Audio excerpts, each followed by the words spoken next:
Chapter 12, the last chapter. I'm almost a little sad it's over. Okay, chapter 12. At the end of the day. It is my sincere wish and belief that you will have such an effective and successful structure in place to deal with the mood-dependent, mess-making decisions your kid has made that you as parents will feel confident in immediately spotting and correcting any future behaviors that your kid may engage in that may hurt them or their future happiness. Let's just go over how you learn to do this. 1, acknowledge your own feelings about finding out your kid is cutting. Fear, guilt, worry, sadness, regret, etc. And whatever feelings you feel, they are valid. So validate them. Even naming them is a form of validation. The thoughts you have that are derived from these feelings may or may not be valid, but we can't even assess that until you have regulated all your emotions. Then we can remember you are not the only one whose kid cuts themselves, and there is help out there. 2, remember that cutting is a form of self-medicating, like any other form of self-medication. Drinking, drugs, shopping, overworking, binge eating, etc.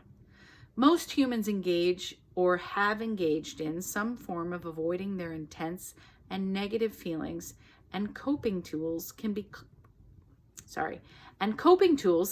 taught to replace these current unhealthy coping mechanisms. 3, there are probably some things that are unknown to you causing distress in your kid that are contributing to their cutting behavior. You need to talk and then listen to your kid and find out what those things are. Put yourself in their shoes and think of how hard it would be for you to be their age in the world today. What do you imagine you would struggle with? Ask them what struggles are unique to them. Have the courage to ask your kid what they are angry about and then listen to them when they answer, even if you are a part of it. Know how lucky you are for them to even open up to you. 4, knowing that, depending on the kid, there are often options other than psychotropic medications. You'll want to assess with professionals what the options are for your kid and pick the best one.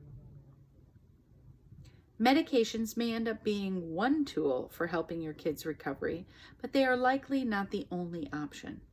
Most kids who hurt themselves on purpose need to talk. 5, you now know that things probably are going to get pretty bumpy before they level out. Keep going. They will level out. Effective communication helps any emotionally charged situation, and if you need parenting help, it's out there, so go get it.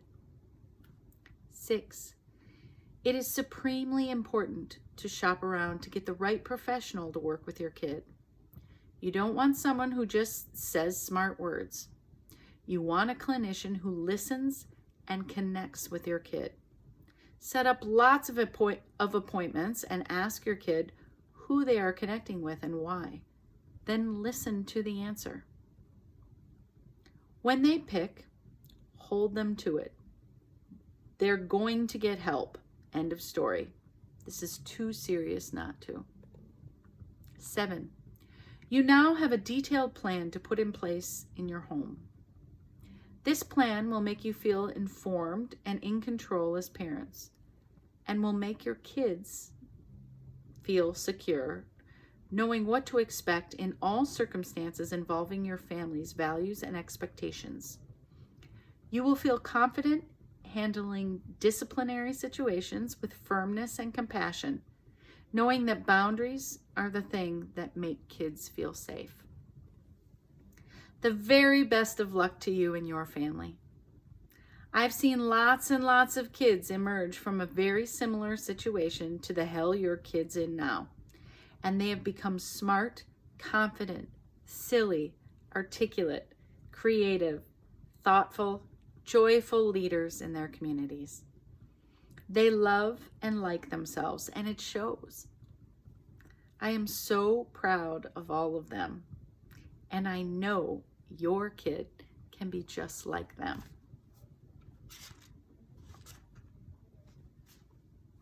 The end.